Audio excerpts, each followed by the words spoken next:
Bismillahirrahmanirrahim. Qala rabbi shrah li sadri wa yassir li amri wahlul 'uqdatam min lisani yafqahu qawli.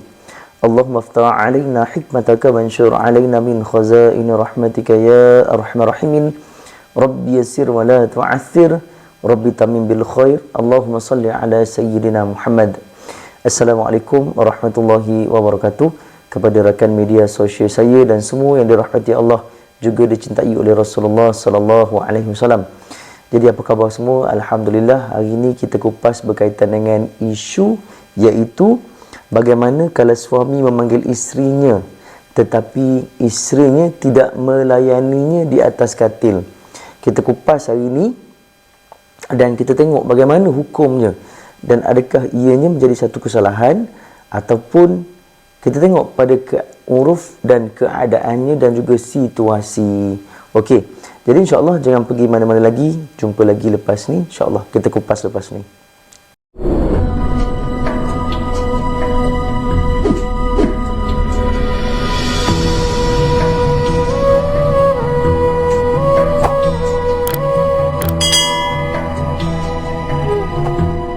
Hai guys, Assalamualaikum warahmatullahi wabarakatuh. Kembali lagi bersama dengan saya, Ustaz Suami Attar ataupun Ustaz Muhammad Fadli bin Johari. Kita kupas hari ini berkaitan dengan isu apa? Okey, kita kupas hari ini isu berkaitan dengan iaitu bagaimana kalau suami memanggil isterinya kerana ada sesuatu hajat dan isterinya tidak mahu datang. Jadi suami dipanggil, sayang, oh sayang, mai dekat abang, mai. Hari ni layan abang.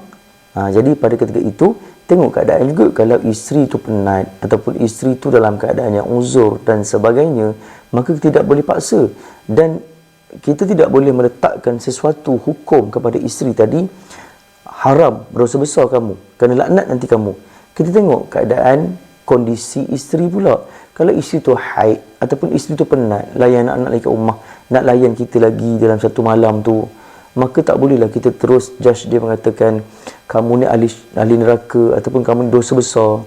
Tak boleh suami berhukum begitu. Okey.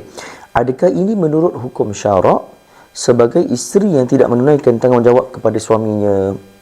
Okey. Kita kupas balik. Ya. Bila seorang suami memanggil isterinya kerana ada sesuatu hajat, hendaklah isteri tadi datang kepada suaminya dan tidak boleh mengingkarinya. Okey. Kalau kita tengok pada keadaan, jika sekiranya suami tadi memanggil isteri, kan, isteri tadi dah ready ataupun isteri tu tidak ada penyakit, isteri tadi suka, redha, maka dipanggil isteri, sayang mai, sayang mai. Okey, dia pun datang, ya bang, macam tu. Layan abang hari ni boleh tak? Okey. Jadi sebenarnya dalam situasi tersebut, kalau isteri redha dan suami memerlukan pada ketika itu, maka tidak ada masalah. Tapi sekiranya isteri sakit ataupun tidak redha, maka kita tidak boleh memaksa isteri tadi. Tengok keadaan juga. Okey. Dan juga tidak boleh mengingkarinya.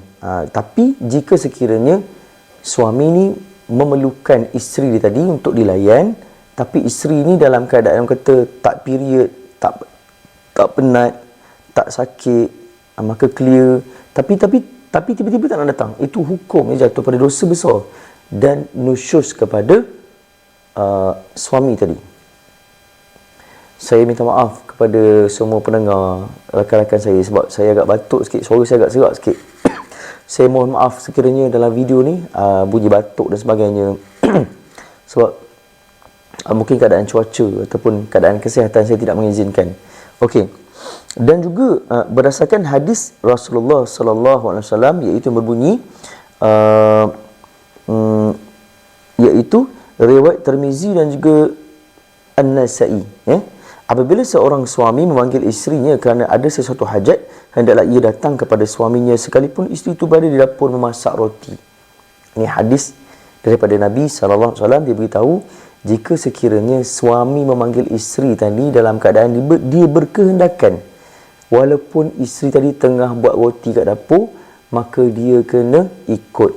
Sayang buat apa tu? Saya tengah masak. Meh layan abang ni. Maka pada itu dia kena pergi juga. Dia kena pergi juga. Okey. Kita tengok pula pada persoalan yang kedua pula. Kita kupas. Apa dia? Iaitu Bagaimana kalau suami mengajak isterinya ke tempat tidur sedangkan isterinya belum hendak tidur lagi dan isterinya enggan melayani suaminya? Adakah ini juga sebagai isteri yang tidak menunaikan tanggungjawab? Okey, kita pergi pada persoalan yang kedua. Jika sekiranya pada hari itu suami ni nak tidur, jadi dia perlukan layanan, picit. Suami ni pun kadang-kadang manja juga tau. Sebenarnya, saya cerita pada mereka ni yang dah berkahwin ni. Okey, suami ni demam, sakit. Dia ni tak payah pergi klinik dah. Isteri picit tu pun dah menyembuhkan penyakit. Tangan seorang isteri tadi. Sebab apa? Suami ni walaupun dia tegas, panah bagan, tapi ada sifat kelembutan dalam diri dia sebenarnya. Bila isteri pandai touching dia. Kan? Okey. Kita tengok balik, adakah ini juga sebagai isteri yang tidak menunaikan tanggungjawab? Okey.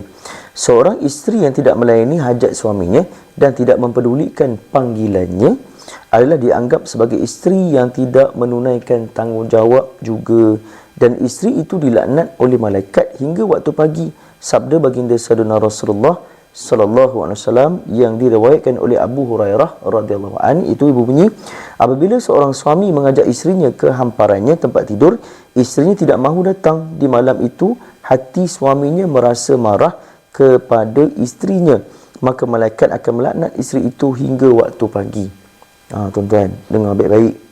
Bagi seorang isteri yang bila mana dia ada seorang suami tapi dia tak nak layan suami dia, jika sekiranya dia bermalingkan muka dia dekat tempat tidur ke arah kiri, suami ke arah kanan, kan, dia berpaling pada suami dia, tapi dalam keadaan yang tidak sedar, tak apa, tengah tidur, tapi dalam keadaan dia sengaja buat, maka pada itu malaikat akan melaknat dia daripada dia tidur sehingga ke waktu pagi. Dengar betul-betul hadis ni. Sebab itulah kita, bila kita nak berkahwin tu, kita kena ada persediaan, kita kena pergi kursus. Kursus apa? Kursus komunikasi. Kursus komunikasi suami dan juga isteri. Sama juga macam kalau kita berkhidmat di kaunter jabatan mana-mana, swasta, badan berkanun ataupun kerajaan sekalipun. Kalau kita nak duduk di kaunter, mesti kita ada khusus. Khusus apa? Khusus komunikasi. Mesti ada. Sebab tu penting sangat. Okey. Jadi malaikat akan melaknat seorang isteri tadi jika sekiranya dia enggan melayan suaminya. Jadi tuan-tuan dan puan-puan dan para sahabat dan juga semua yang dirahmati Allah, juga dicintai oleh Rasulullah sallallahu alaihi wasallam, rumah tangga ni dia agak complicated sebenarnya. Kita, seorang isteri ni tidak sempurna. Maka sebab itulah berkahwin tadi dia menyempurnakan rumah tangga tu tadi. Mana-mana individu pun tidak perfect. Suami, isteri, waimah, ulama-ulama sekalipun, kan, kita berkahwin ni, kita bukan nak cari kecacatan individu tersebut. Kita masing-masing tidak sempurna, tapi bila kita kahwin tu, kita nak menyempurnakan keadaan tersebut, suami dan juga isteri. Sebab itulah kahwin ni sebenarnya unsurnya adalah berdakwah. Suami dakwah kepada isteri, isteri berdakwah kepada suami. Sebab saling lengkap melengkapi di antara satu sama lain, each other. Kenapa bila kita kahwin, sebelum nak kahwin, kita boleh cakap lembut dengan pasangan kita. Sebelum kahwin, awak, saya nak kahwin dengan awak, saya berjanji saya akan layan awak baik. Tapi lepas kahwin, 5 tahun, 6 tahun kahwin, maka kita cakap kasar dengan dia. Awak, kenapa awak macam ni? Kasar. Jadi sebenarnya sebab apa isteri tadi nusyus ataupun isteri tadi derhaka kepada seorang suami? Sebab kerana apa? Sebab kerana didikan seorang suami yang tidak tepat kepada isteri dia. Itu je sebenarnya. Jadi insya-Allah tuan-tuan dan puan-puan dan para hadirin yang dirahmati Allah, juga dicintai oleh Rasulullah sallallahu alaihi wasallam, saya doakan kalian semua moga menjadi rumah tangga yang mawaddah warahmah dan juga dapat masuk sama-sama dalam syurga. Jadi wabillahi taufiq wal hidayah. Wassalamualaikum warahmatullahi wabarakatuh. Kita jumpa lagi untuk tazkirah ataupun vlog yang akan datang. Jadi insya-Allah jangan lupa untuk subscribe, like dan juga share. Kita jumpa lagi.